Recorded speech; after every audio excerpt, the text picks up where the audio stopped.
ini mimpi atau wahyu?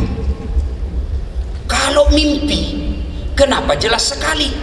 Kalau wahyu, kenapa anak disuruh potong? Iya, kalau 7 anak kita bisa cari yang nakal. Potong anakmu. Ah, mana yang jelek mukanya? Bingung Ibrahim, mikir. Maka tanggal 8 Zulhijjah kita sekarang disebut hari tarwiyah atau hari berpikir-pikir. Jangan lupa like and share. Lebih bagus lagi kasih subbreaker. Bismillahirrahmanirrahim.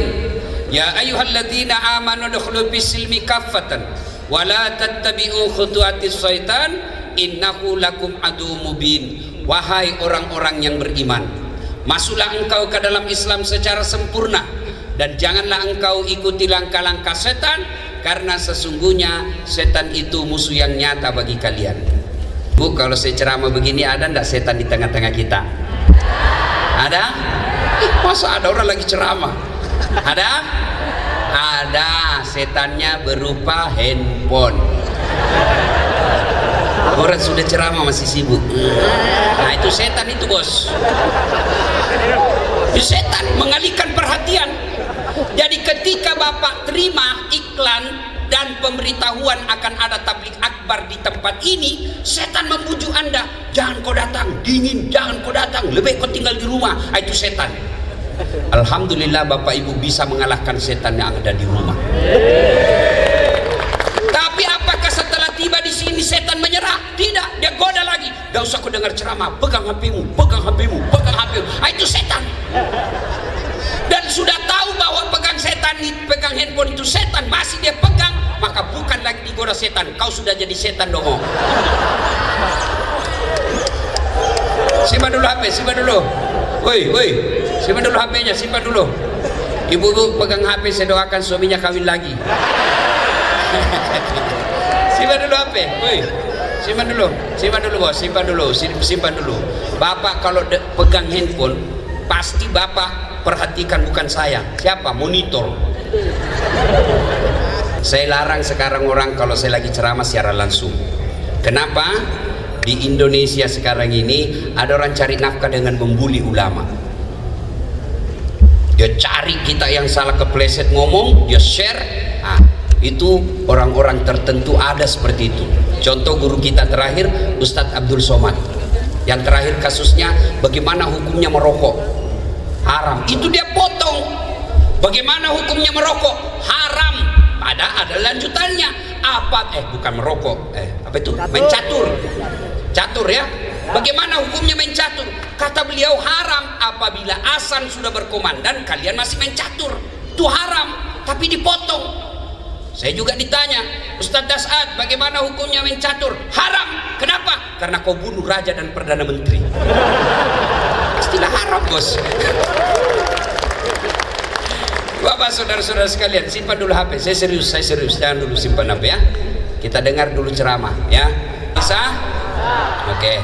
Itu nanti ada hasisnya di YouTube, lebih bagus gambarnya dan lebih jernih suaranya. Daripada Bapak pegang, itu bisa mengganggu konsentrasi Bapak Ibu ceramah. Wa qala idzan bismillahirrahmanirrahim. Innallaha wa malaikatahu yusalluna 'alan nabi. Ya ayyuhalladzina amanu sallu alaihi wa sallimu taslima. Sesungguhnya Allah dan para malaikatnya bersalawat kepada Rasulullah Muhammad sallallahu alaihi wasallam. Maka wahai orang-orang yang beriman, bersalawatlah kalian kepada Rasulullah dengan sebaik-baik solawat. Satu kali Nabi lagi kumpul bersama malaikat Jibril. Tiba-tiba Nabi melihat ada malaikat 1 juta jari-jarinya. Nabi bertanya, Jibril, malaikat apa itu? Banyak betul jari-jarinya. Jibril menjawab, itu malaikat yang Allah tugaskan mencatat air ketika hujan. Ada enggak yang bisa mencatat air hujan? Ada? Kenapa tidak bisa, Bu? Biar banyak, kalau jatuh satu-satu bisa saya catat. Tapi ini jatuh bareng-bareng dan banyak, laju lagi.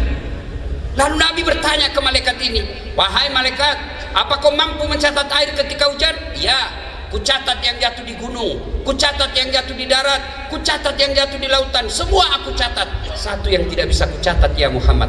Apa itu wahai malaikat? Ketika umatmu berkumpul di tempat seperti ini, lalu mereka bersalawat bareng-bareng kepadamu, maka aku tidak bisa mencatat betapa banyak pahala yang mereka dapatkan di tempat itu. Maka ketika kumpul seperti ini Pak, bersalawat. Kenapa? Di situ banyak pahala Allah turunkan. Maka saya mau ajak salawat. Bisa? Bisa? Nah, kita mulai dari perempuan. Kita dengar mana lebih kencang suara ibu-ibu dengan bapak-bapak. Bisa? Ibu-ibu, ayo tanding ibu. Bu, ayo jangan mau kalah nih bapak-bapak ibu. Ayo bu, yuk. Ikuti saya. Sholatullah ala toha rasulillah.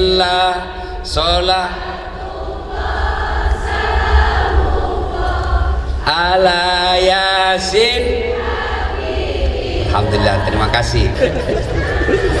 Coba ibu-ibu diam, bapak-bapak ayo kita dengar. Bos, jangan mempermalukan jenis kelamin. Ayo.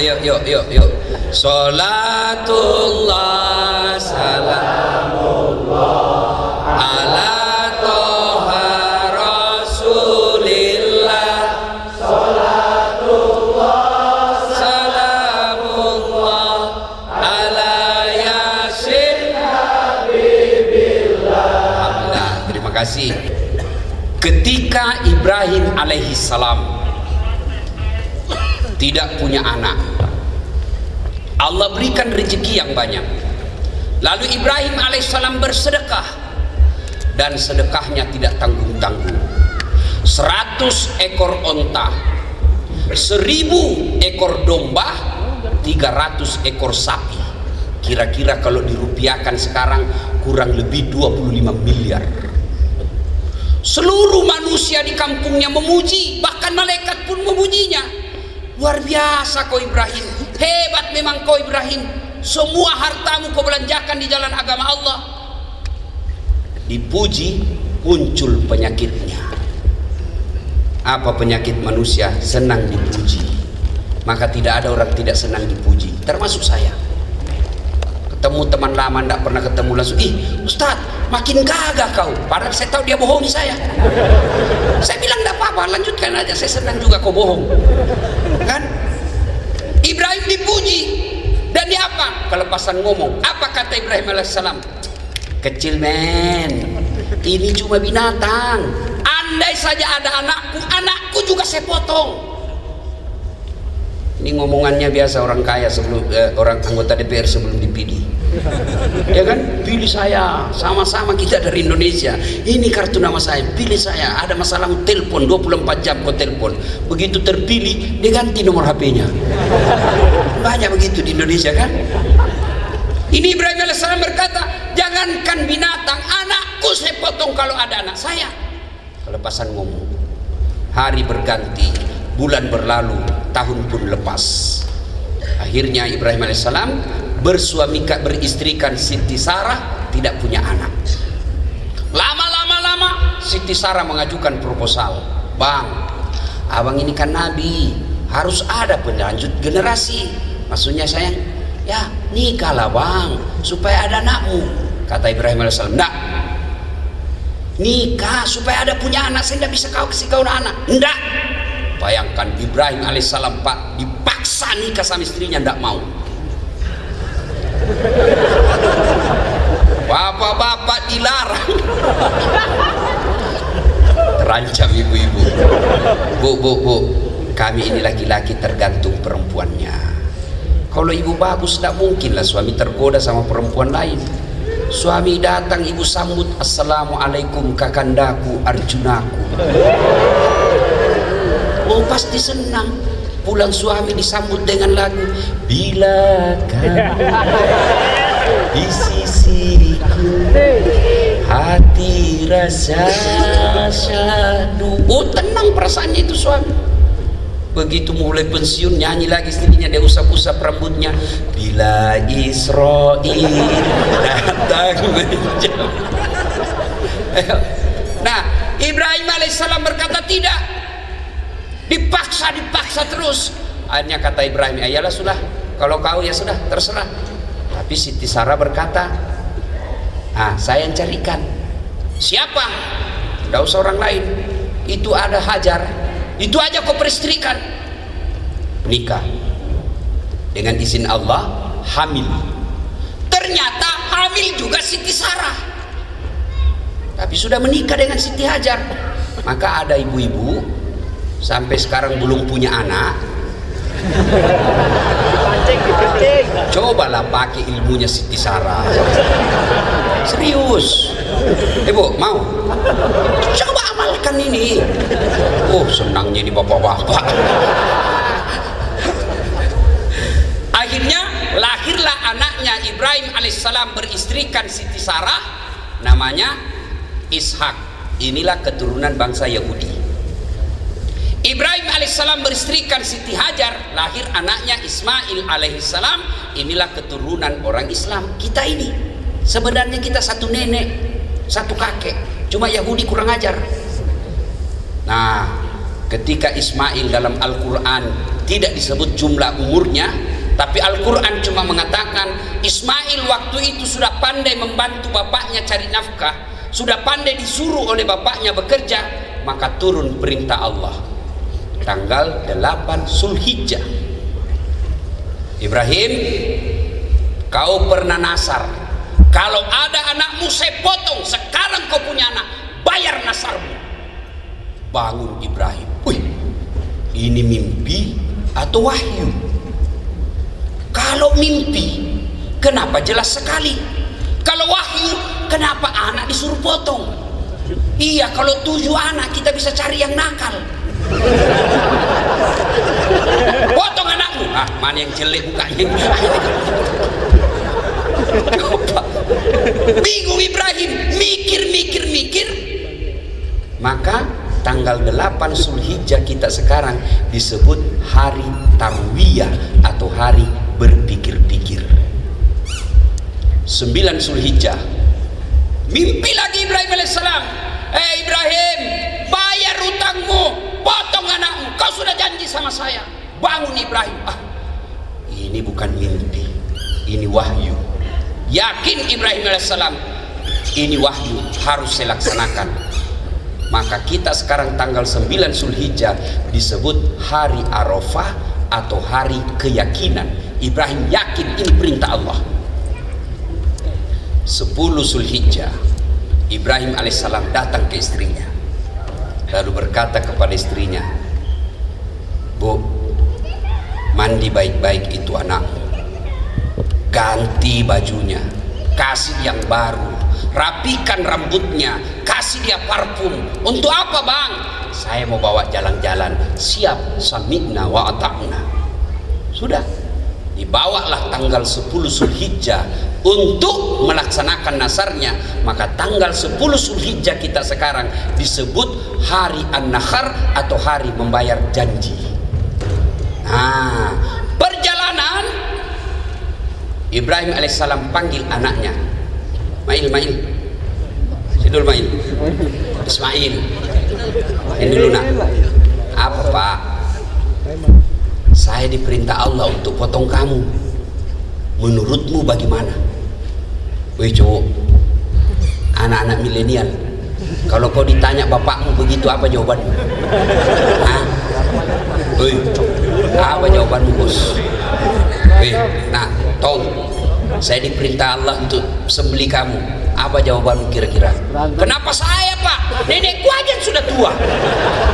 Ini jawaban orang cerdas tapi tidak soleh. Benar juga. Kenapa dia yang masih muda, yang tua aja sudah dekat-dekat mati?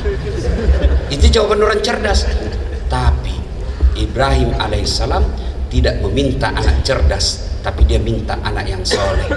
Doanya Ibrahim alaihissalam, Allahumma rabbi habli minas solihin, ya Allah berikan hamba anak yang soleh. Maka ibu-ibu, selama ibu-ibu kerja di sini, jangan minta anak jadi artis, jangan minta anak jadi pemain bola, tapi minta anak kita anak yang soleh. Bu, tapi kita kan sekarang bangga sekali kalau pintar anaknya bahasa Korea.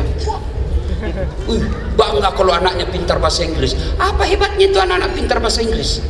Banyak yang begitu. Masa banyak Ustaz? Ibu ke Inggris? Bener, wallah. Anak-anak di sana masih kecil, lancar bahasa Inggris. Betul. Sekarang juga saya enggak pusing juga ceramah ke sana kemari, enggak harus baca bahasa Inggris. Saya diundang ke Milan ceramah. Tahu Milan? Tahu Milan? Tetangga kampung dengan Madura. Saya kan enggak tahu bahasa Itali. Saya pergi sana, nyasar saya ambil Google Translate. Selesai. Sekarang minta anak yang cerdas, bukan yang cerdas, yang soleh dan soleha. Pintar bahasa Korea, bagus. Tapi kalau tidak tahu agama, tidak ada gunanya bahasa Korea. Pak, kalau bapak meninggal, anakmu pintar bahasa Korea, memangnya nanti kalau berdoa pakai bahasa Korea? Pintar bahasa Inggris, memangnya nanti kalau dia berdoa, ya Allah, oh please help me, my mother. Ya, Ibrahim alaihissalam minta Rabbi habli minas solihin, ya Allah berikan hamba anak yang soleh. Maka anak-anaknya Ibrahim jadi para nabi dan rasul. Udah, ringkas kisah. Kata Ismail, dengar Pak, kalau ini perintah Allah, laksanakan, jangan ragu. Bapak akan mendapati saya menjadi anak yang soleh, anak yang sabar. Oke, cuma Pak ada syaratnya. Apalagi syaratnya? Nah, satu, tolong Bapak kalau sembeli saya pakai pisau yang tajam supaya saya tidak lama menderita. Ini adab menyembeli kambing, adab menyembeli binatang. Jangan sampai Bapak menjadi tukang penyembeli kambing, penyembeli ayam, tapi menyembelinya tidak pakai pisau yang tajam. Ada juga hati-hati bapak-bapak yang suka makan di luar. Saya biasa itu menolak makanan itu yang dipotong kalau di rumah makan. Kalau tidak jelas siapa yang potong. Karena saya pernah lihat tukang sembeli Pak, 30 ayam dia potong, cuma satu kali bismillah. Bismillahirrahmanirrahim kali 30. Mana bisa kali 30 bos? Satu-satu.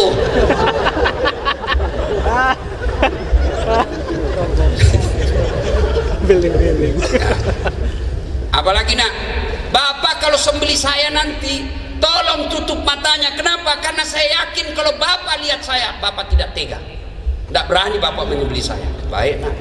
Yang ketiga, tolong ikat tangan dan kakiku supaya saya tidak meronta-ronta kesakitan. Baik.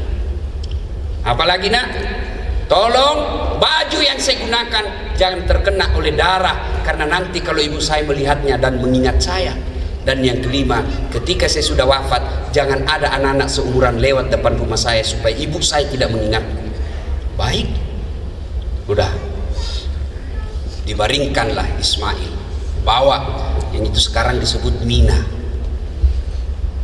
Bapak kalau pergi umroh itu kan selesai ziarah, kita dibawa tuh ke pelontaran.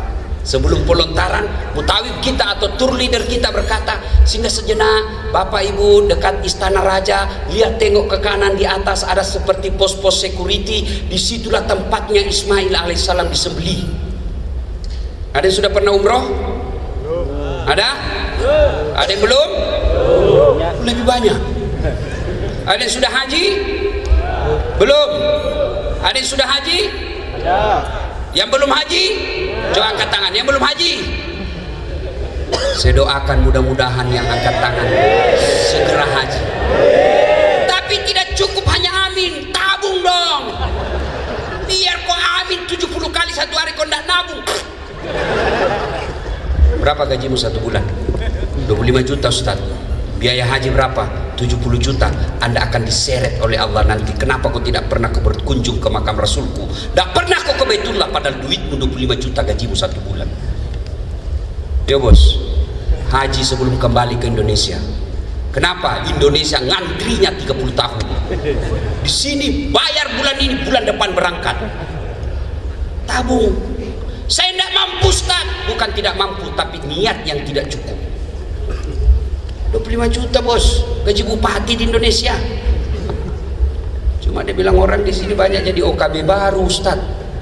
Begitu banyak duitnya, visi misinya merantau hilang. Langsung hilang Ustaz. Begitu pegang 25 juta, apa yang diingat? Tempat hiburan. cewek Korea. Bos, wih, nikah yang baik-baik. Kalau nikah 24 jam halal, segala macam gaya boleh. Benar, dan itu ibadah. Orang berhubungan suami istri itu menurut Islam itu ibadah. Maka ibu-ibu, bapak-bapak yang punya istri ibadahlah tiap malam. Tapi kalau bapak, kan ada orang saya lihat itu setengah mati cari duit, siang malam dia kerja, dari pagi dia pergi, malam baru pulang, begitu dapat duit beli tiket masuk neraka. Mana yang setengah mati cari duit beli tiket masuk neraka? Mereka yang merantau ke sini, setengah mati dia tinggalkan anak istrinya, dia tinggalkan kampung halamannya, dia tinggalkan orang tuanya bertahun-tahun, setelah dapat duit berzina. Itu namanya cari duit beli tiket masuk neraka. Goblok beleng-beleng. Ini baik nonton, beli tiket nonton sepak bola masih ada faedah. Ada yang begitu di sini. Haji bos, sudah akad, bukan tidak mampu, kurang niat. Kalau mau haji umroh pada saat kalian seperti ini mudah. Kalau sudah tua, aduh, tahu ada baik Ustaz, encok Ustaz, akhirnya diwakili. Tapi kalau usia muda seperti bapak, ibadah haji dan umrohnya lebih sempurna karena fisik. Apa? Ibadah haji itu ibadah fisik, ibadah umroh itu ibadah fisik, beda dengan ibadah yang lain. Bapak, bu, sholat, ketika ruku Allahu Akbar, lalu membaca doa Allahu Akbar kabira walhamdulillahi katsira, boleh enggak? Enggak boleh, bukan bacaannya. Allah takbiratul ihram, Allahu Akbar, at-tahiyatul boleh enggak? Enggak boleh. Tapi tawaf apa aja boleh, bahkan diam sama sekali boleh. Ada orang bilang hanya duitnya, masih muda. Saya tanya, Pak, kenapa belum pergi haji dan umroh? Belum saya hafal buku manasik Ustaz. Saya bilang, sampai pensiun kau ndak haji itu, mana bisa dihafal itu buku manasik? Maka saudara-saudara, meskipun kau tidak punya hafalan sama sekali, segera ke tanah suci. Ke tanah suci modal 3. 1, Al-Fatihah. Keterlaluan bapak kalau tidak hafal Al-Fatihah. 2, doa sapu jagat. Bapak tahu doa sapu jagat? Nah, ada kan dia tidak tahu. Mana doa sapu jagat Ustaz? Itu ya, Rabbana. Nah, itulah. Yang ketiga, selawat. Cukup 3 ini, berangkat haji dan umroh. Niatkan mulai hari ini, ya Allah, bulan depan saya nabung untuk menunaikan ibadah haji. Nah, lanjut kisah. Sudah, sampailah Nabi di situ dengan Ismail sembelih, dibaringkan. Lalu Ibrahim alaihissalam mengambil goloknya, dia tutup matanya, dibaringkan anak Ismail, dia gorok dia punya leher. Tapi apa yang terjadi? Tidak mempan, tidak luka lehernya. Ismail berkata, Pak, Bapak main-main kali. Hendak, saya sudah keras ini. Serius Pak? Iya, sudah saya kencangin. Ibrahim berpikir, mungkin tumpul kali ini. Akhirnya apa? Dia ambil batu, lalu goloknya tadi itu, parangnya dihantamkan. Pecah. Ini batu yang keras pecah. Ini dagingnya lembut, tidak bisa. Dia ulang lagi. Mau dia ulang 2 kali. Kata Ismail, Pak, tunggu dulu. Apa lagi? Nah, tunggu dulu. Apa? Tolong buka ikatan kaki dan tanganku. Karena kalau saya diikat seperti ini, nanti Allah menilai saya tidak ikhlas. Tolong buka kaki dan tanganku. Dilepas. Lalu begitu Ibrahim alaihissalam mau menyembelih kedua kalinya, di aras Allah. Lalu Allah memanggil seluruh malaikat. Wahai malaikatku, sini kalian. Sini kalian. Oh, tunggu dulu, ada yang terlupa dari kisah ini. Ketika Ibrahim sebelum disembelih, ada yang terlupa kisahnya. Ketika Ibrahim mau sembelih, itu iblis kepanasan. Iblis kepanasan, dia datang goda Ibrahim. Ibrahim, kau kemana? Saya mau potong anakku. Masa kau tega potong anakmu? Bertahun-tahun kau nantikan, masa kau mau potong? Ibrahim alaihissalam ngambil batu, jangan banyak bicara di situ, lempar kepalanya, bah! Kena kepalanya. Sampai di Bandung, balik lagi. Gagal menggoda Ibrahim, dia datang ke istrinya. Jar, apa? Kau tahu enggak? Mau dibawa kemana nak? Saya tahu. Mau dibawa jalan-jalan. Bego kau Jar. Maksudnya apa? Mau dipotong. Masa ada bapak mau potong anaknya? Benar. Kok bisa? Iya, kata perintah Allah katanya. Kata Siti Hajar, kalau ini perintah Allah, jangankan anakku, diriku pun siap dipotong. Ambil batu, lempar kena kepalanya sampai di Tasikmalaya, balik lagi. Gagal goda Ibrahim, gagal goda Ismail, Hajar, dia datang ke anaknya. Mail, baru mau ngomong, Ismail ambil batu, lempar kena matanya. Maka riwayat menjelaskan itu jin, iblis, itu matanya rusak sebelah, kena lempar. Itulah yang sekarang melempar 3 jumroh, melempar 3 tempat, jumroh akabah, usta'ula, setan besar, setan tengah, setan kecil. Maka adalah jamaah haji Indonesia pergi haji melempar 3 jumroh. Dia lihat, inilah setan yang bodoh-bodoh saya selama ini. Hari ini saya akan membalas dendam. Dia ambil batu, dilempar, Bismillah, Allahu Akbar, lempar kembali itu batu, hampir kena kepalanya. Dia tangkap itu batu, begitu dia buka ada tulisannya, sesama setan dilarang saling melempar. Sampai lanjut kisah tadi. Lalu di aras Allah memanggil, wahai malaikatku, kau lihat ini Ibrahim, hambaku manusia, anak cucunya Adam. Ketika Adam aku ciptakan, kalian semua keberatan kalau aku mengangkatnya ini sebagai pemimpin di dunia. Kau lihat, demi cintanya kepada Allah, demi cintanya kepadaku, anaknya yang lama diharapkan, rela dia sembelih untuk dikurbankan pengabdiannya kepada dia. Sembelih. Lalu malaikat memuji Allah dengan kalimat, Allahu Akbar, Allahu Akbar, Allahu Akbar. Ibrahim alaihissalam menjawabnya dan menyambutnya dengan kalimat La ilaha illallah huwallahu akbar. Ismail alaihissalam melanjutkannya, Allahu Akbar walillahil hamd. Itulah kalimat takbir, sejarahnya itu. Allahu Akbar, Allahu Akbar, Allahu Akbar. Ibrahim alaihissalam, malaikat, La ilaha illallah wallahu akbar. Ibrahim alaihissalam, Allahu Akbar walillahil hamd. Ismail alaihissalam. Maka dianjurkan oleh agama kita ketika dari rumah ke tempat sholat Idul Adha atau Id, maka kita takbiran, Allahu Akbar, Allahu Akbar, Allahu Akbar, La ilaha illallah wallahu akbar, Allahu Akbar walillahil hamd. Itu. Tapi kita zaman sekarang bukan takbiran kalau menuju ke tempat sholat. Apa? Update status, selfie, OTW sholat Idul Adha.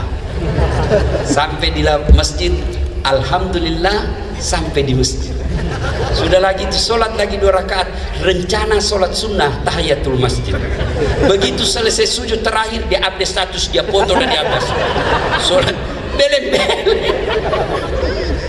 Ketawa baru kalian semua begitu. Nah, ibu bapak, saudara-saudara sekalian, inilah kisah sedikit pengantar. Lalu apa kaitan kita yang ada di sini? Satu, dengar baik-baik. Ternyata bapak ibu sekalian, ternyata anjuran agama bersedekah itu sudah jauh hari sebelum Rasulullah Muhammad SAW diutus. Sedekah. Ibrahim alaihissalam bersedekah. Sedekahnya tidak tanggung-tanggung. 25 miliar kalau uang sekarang. Tapi ingat, ketika Anda mau bersedekah, jangan pikir setan menyerah. Setan akan menggoda kita. Mulai dari ketika kita mau angkat dompet, setan membisik, jangan, bang, jangan. Begitu bapak angkat dompet, apakah setan menyerah? Tidak. Yang kecil saja. Jangan tahu, saya serius ini. Maka coba nanti kalau diedarkan itu amal, coba kita lihat siapa yang kalah dengan setan. Dan demi Allah Pak, tidak ada orang bangkrut gara-gara sedekah. Tolong tunjukkan saya ada yang bangkrut di Korea sini gara-gara rajin sedekah. Ustaz, itu teman saya dulu kaya betul, hanya karena rajin nyumbang setiap tabligh akbar jadi miskin. Ada? Gak ada yang bangkrut gara-gara selingkuh, diperas sama ceweknya. Kalau kau tidak belikan saya mobil, saya kirim ini foto ke istrimu di Indonesia. Sudah dibelikan mobil, belikan saya lagi apartemen, sudah itu saya kirim. Habis duitmu gara-gara selingkuh. Gara-gara apa habis duit? Narkoba. Gara-gara apa? Mabuk. Gara-gara apa? Perempuan. Tidak ada orang bangkrut gara-gara sedekah. Allah akan ganti.